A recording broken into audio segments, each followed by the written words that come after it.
परिचय। बच्चों, आज हम जानते हैं कि हमें जीवन के लिए ऊर्जा की आवश्यकता होती है और भोजन ऊर्जा का प्राथमिक स्रोत है। आप जानते हैं कि भोजन की पाचन क्रिया मुख से ही प्रारंभ हो जाती है, लेकिन ऊर्जा अवशोषण की प्रक्रिया प्रमुख रूप से छोटी आंत में शुरू होती है। हाँ, भोजन मुख के बाद ग्रसिका से होकर अमाशय में जाता है, जहां प्रोटीन का पाचन शुरू होता है और उसके बाद भोजन छोटी आंत में प्रवेश करता है, जहां से अपचित भोजन बड़ी आंत में चला जाता है और उसके बाद मल द्वार के द्वारा शरीर से बाहर उत्सर्जित किया जाता है। भोजन के पाचन के बाद पचित भोजन से पोषक अवशोषित कर लिए जाते हैं। इसलिए इस मॉड्यूल में हम पाचन एवं अवशोषण के विषय में सीखेंगे।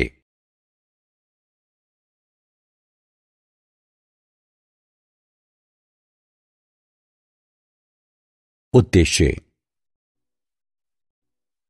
इस पाठ के अंत में आप निम्न करने में सक्षम हो जाएंगे: पाचन तंत्र का वर्णन करना, भोजन के पाचन का वर्णन करना, पचित भोजन के अवशोषण की व्याख्या करना, पाचन तंत्र के विकारों का वर्णन करना।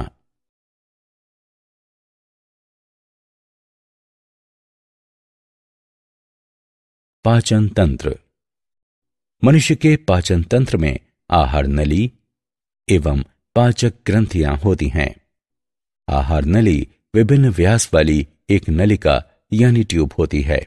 इसकी लंबाई 8 से 10 मीटर होती है। हमारे आहार नली का पहला अंग मुंह होता है। ये अनुप्रस्थ काट के जैसा होता है।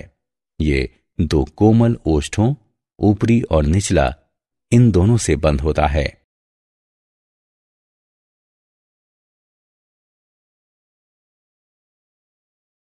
मुख या मुख गुहा एवं तालु।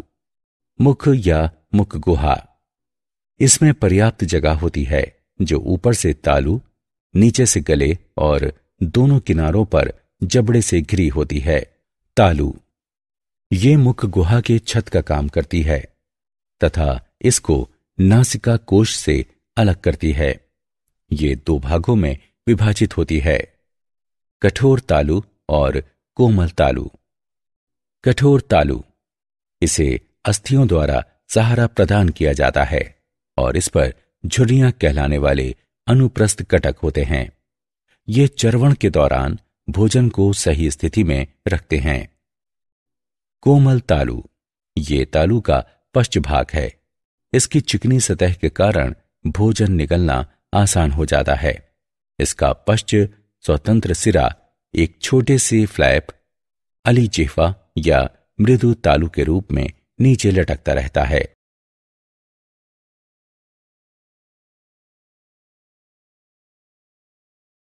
जिह्वा, ये लंबी स्वतंत्र रूप से घूमने योग्य संरचना है जो मुख गुहा के तल पर स्थित होती है। जिह्वा के कार्य, ये अंतर्ग्रहण में सहायता करती है। ये भोजन का स्वाद प्रदान करती है। भोजन चबाने के लिए ये इसमें लार मिश्रित करके इसे मुलायम और चिकनी बनाती है। निगलने के लिए ये भोजन को बोलस, ग्रास कहलाने वाले गोलाकार पिंड में बदल देती है।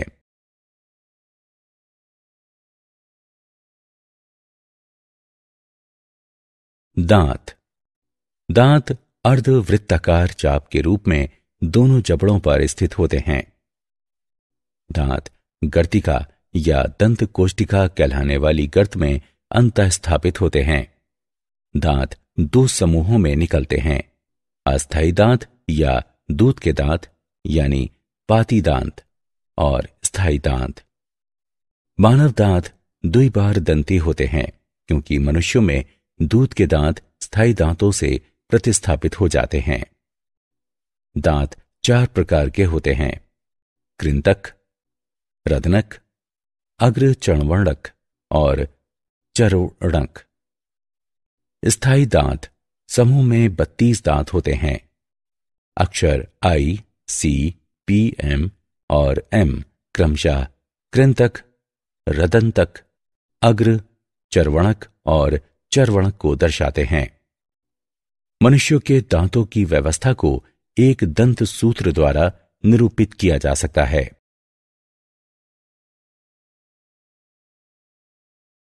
ग्रसनी।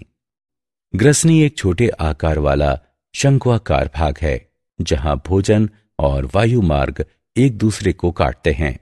इसमें निम्न छिद्र होते हैं: दो नासा छिद्र या आंतरिक रंध्र, दो यूरेस्टिकी नलिकाओं के छिद्र, ग्रासिका ग्रास नली का छिद्र, श्वासदार कंठ या श्वास नली का छिद्र और ग्रसनी में मुख गुहा का छिद्र।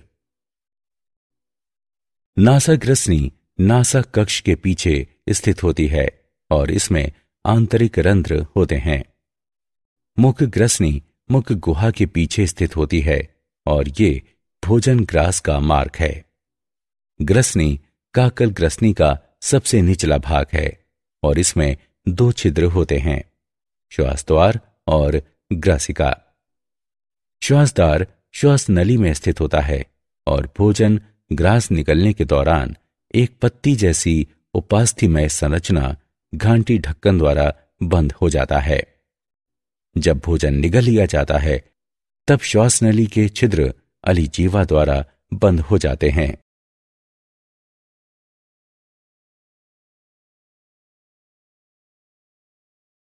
अमाशय। अमाशय उदर गुहा के ऊपरी भाग में डायाफ्राम के नीचे स्थित होता है। अमाशय का बड़ा भाग बाईं ओर स्थित होता है। अमाशय को निम्नलिखित भागों में विभाजित किया जा सकता है: जठरागम भाग। ग्रासिका जठरागम कहलाने वाले एक छिद्र द्वारा जठरागम भाग में खुलती है। ये जठरागम रोधनी नामक एक कपाट द्वारा घिरा होता है। ये जठरागम कपाट के ऊपर उभरा हुआ होता है और फंडस कहलाता है। काप्रस या काय, ये अमाशय का मध्य भाग है। जठर निर्गमी भाग, ये अमाशय का निचला भाग है जो छोटी आंत में खुलता है।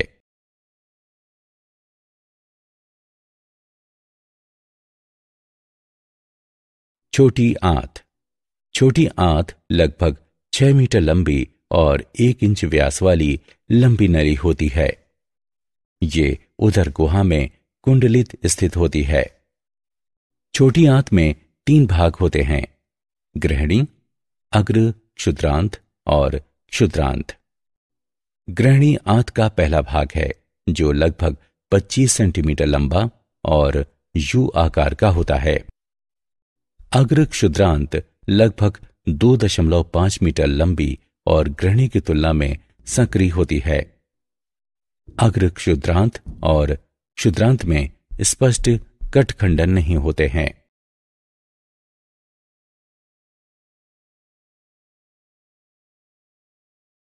बड़ी आंत। बड़ी आंत छोटी आंत से विस्तृत होती है। इसमें अंधनाल, वृहदांत्र और मलाशय होते हैं। बड़ी आंत अंधनाल से शुरू होती है और ये एक बड़ा थैला है जो छोटी आंत से अपशिष्ट पदार्थ प्राप्त करता है। अंधनाल वृहदांत्र तक जाती है जिसे 3 भागों में विभाजित किया गया है: आरोही, अनुप्रस्थ और अवरोही भाग। और अंत में ये मलाशय में खुलती है जो मलद्वार द्वारा बाहर खुलता है।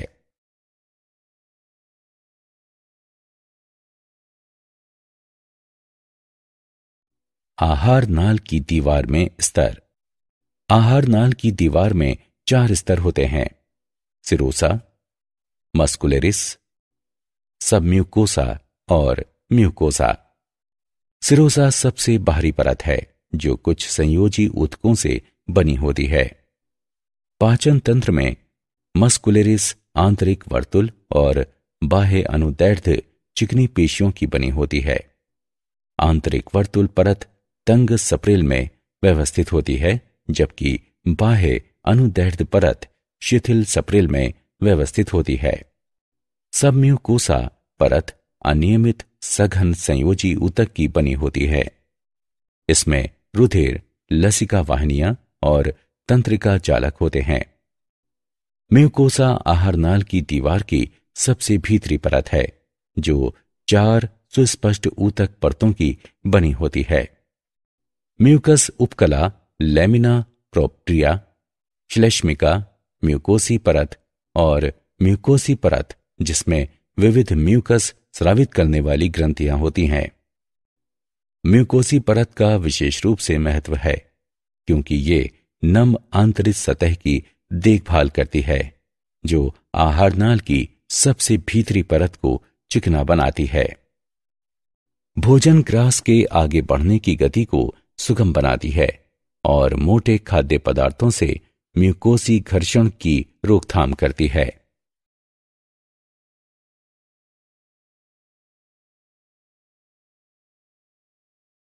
पाचन ग्रंथियां। आहारनाल से संबंधित 3 पाचन ग्रंथियों में लार ग्रंथियां, यकृत और अग्नाशय शामिल होते हैं। 3 जोड़ी लार ग्रंथियां होती हैं, जो कर्णपूर्व, अधोजंभ या अवचिंबुकीय और अधोजिह्वा हैं। ये लार स्रावित करती हैं, जो वाहिनियों से होकर मुख में पहुंचती हैं। लार में एमाइलेज एंजाइम होता है, जो स्टार्च के जल अपघटन को उत्प्रेरित करता है। यकृत शरीर की सबसे बड़ी ग्रंथि है। ये उदर के ऊपरी भाग में ठीक डायाफ्राम के नीचे स्थित होता है। यकृत पालिका यकृत की संरचनात्मक इकाई है और इसमें यकृत कोशिकाएं होती हैं। प्रत्येक पालिका को आच्छादित करने वाला पतला संयोजी ऊतक ग्लिनसस पालिका कहलाता है। पित्तरस यकृत की कोशिकाओं द्वारा स्रावित किया जाता है और पित्ताशय में जमा होता है। पित्तरस पीला, हरा, प्रकृति में क्षारीय होता है। पित्त वसा का इमल्सीकरण करता है, जिससे उसे छोटे कणों में तोड़ने में मदद मिलती है। पित्ताशय की नलिका और यकृत नलिका मिलकर मूल पित्त वाहिनी बनाती हैं। अग्नाशय शरीर का दूसरा सबसे बड़ा भाग है। ये अग्नाशयी रस स्रावित करता है, जिसमें पाचन एंजाइम होते हैं। इनमें प्रोटीन के विखंडन के लिए ट्रिप्सिन और काइमोट्रिप्सिन तथा पॉलीसैकेराइड इत्यादि के विखंडन के लिए एमाइलेज शामिल हैं।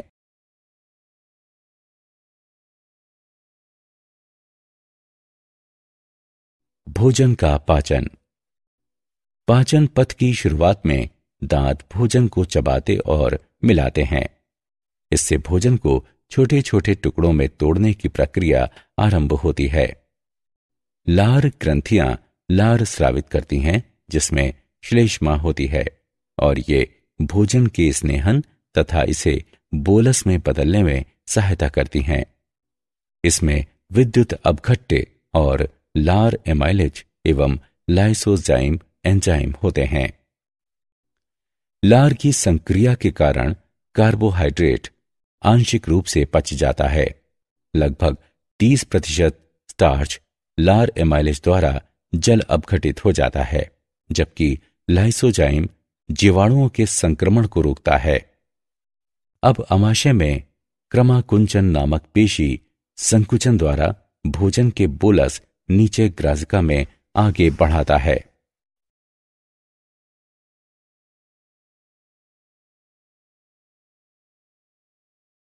भोजन का पाचन। इसके बाद भोजन आमाशय में पहुंचता है। आमाशय की पेशी दीवार की ब्लोडन गति के कारण भोजन अम्लीय जठर रस के साथ मिश्रित हो जाता है और ये काइम कहलाता है। आमाशय का अस्तर हाइड्रोक्लोरिक अम्ल तथा प्रोटीन का पाचन करने वाला पेप्सिन नामक एंजाइम उत्पन्न करता है। काइम भोजन जठर निर्गम अवरोधी या वाल्व के माध्यम से धीरे धीरे छोटी आंत में पहुंचता है। छोटी आंत को 3 भागों में विभाजित किया गया है: गृहिणी, अग्र क्षुद्रांत और क्षुद्रांत। कायम यकृत से निकलने वाले पित्त अग्नाशय के पित्ताशयी रस और एमाइलेज पाचन रसों के साथ मिल जाता है तथा अन्य आंत्रीय एंजाइम जैसे कि माल्टेस, लैक्टेस और सुक्रेस कायम को विखंडित कर देते हैं। पेप्टाइड्स अमीनो अम्लों में, लिपिड्स वसा अम्लों एवं ग्लिसरॉल में तथा कार्बोहाइड्रेट शर्करा एवं ग्लूकोज में विखंडित हो जाते हैं।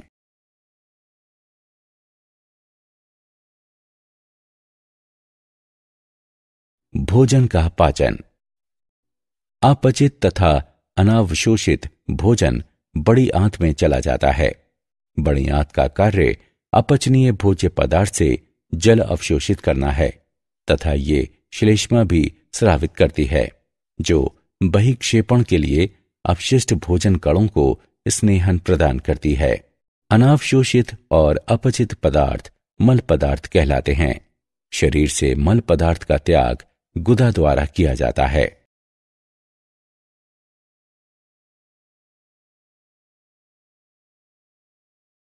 पाचित उत्पादों का अवशोषण। अंतिम उत्पादों का जठरांत से रुधिर या लसिका तक का परिवहन अवशोषण है। पॉलीसेकेराइड्स के विखंडन द्वारा उत्पन्न मोनोसेकेराइड्स जैसे कि ग्लूकोज, गैलेक्टोज तथा फ्रक्टोज का परिवहन विसरण या सक्रिय परिवहन को सुगम करके आंत की उपकला तक किया जाता है। सरल विसरण प्रक्रिया द्वारा शर्करा रक्त प्रवाह में पहुंचती है। जल का परिवहन परासरण प्रवणता द्वारा किया जाता है। पेप्टाइड खंड जो प्रोटीन के विखंडन के कारण बनते हैं, मुक्त अमीनो अम्लों के लिए पचाए जाते हैं। मुक्त अमीनो अम्ल द्वितीयक सक्रिय परिवहन द्वारा उपकला में प्रवेश करते हैं और सरल विसरण द्वारा ये छोड़ दिए जाते हैं। वसा अम्ल और ग्लिसरॉल का परिवहन मिसेल नामक सूक्ष्म बूंदों के रूप में होता है। मिसेल आंतरिक म्यूकोसा में चले जाते हैं। ये पुनः काइलोमाइक्रोन नामक सूक्ष्म प्रोटीन में संरचित होकर अंकुरों की लसिका वाहिनियों में चले जाते हैं। उसके बाद अवशोषित पदार्थ रुधिर प्रवाह में मुक्त कर दिए जाते हैं। सभी अवशोषित पदार्थ ऊतक और अंगों में समाविष्ट हो जाते हैं और ये प्रक्रिया स्वांगीकरण कहलाती है।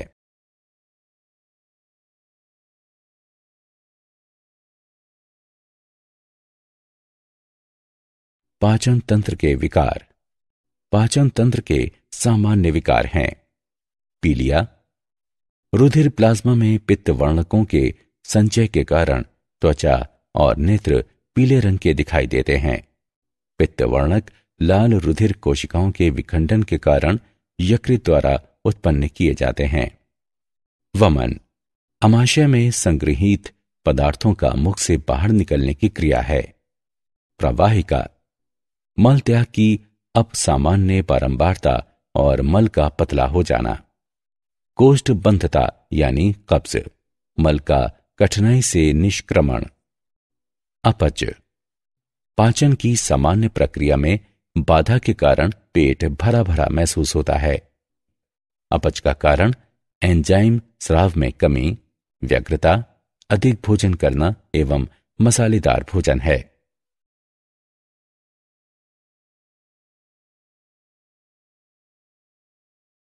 क्या आप जानते हैं north Carolina school of medicine विश्वविद्यालय के नए अध्ययन से पता चलता है कि आंत में रहने वाले कुछ सूक्ष्म जीव भोजन की समान मात्रा से अधिक कैलोरी निकालने के लिए परपोषी जीव को अनुमति देकर आहार वसा के अवशोषण को बढ़ा देते हैं। एलईडी फोटोथेरेपी प्रणाली का उपयोग भारतीय अस्पताल में किया जाता है। इसमें पीले रंग के प्रकाश का उपयोग नवजात शिशुओं में पीलिया के उपचार के लिए किया जाता है।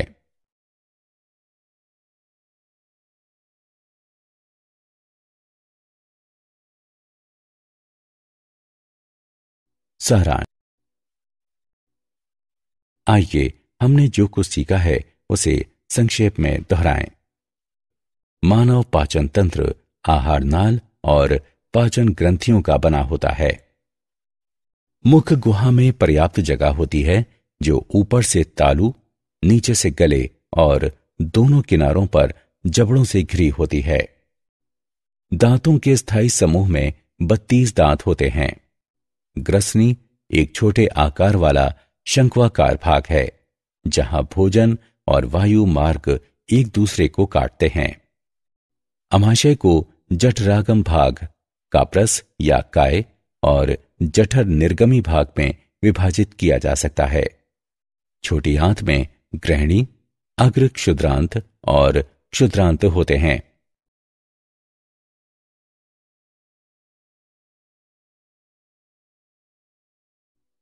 बड़ी आंत में अंधनाल, वृहदांत्र और मलाशय होते हैं। आहारनाल की दीवार 4 स्तरों सिरोसा, मस्कुलरिस, सब म्यूकोसा और म्यूकोसा की बनी होती है। लार ग्रंथियां यकृत और अग्नाशय पाचन ग्रंथियां हैं। अंतिम उत्पादों का जठरांत से रुधिर या लसिका तक का परिवहन अवशोषण है। पाचन तंत्र के सामान्य विकार पीलिया, वमन, प्रवाहिका, कब्ज और अपच हैं।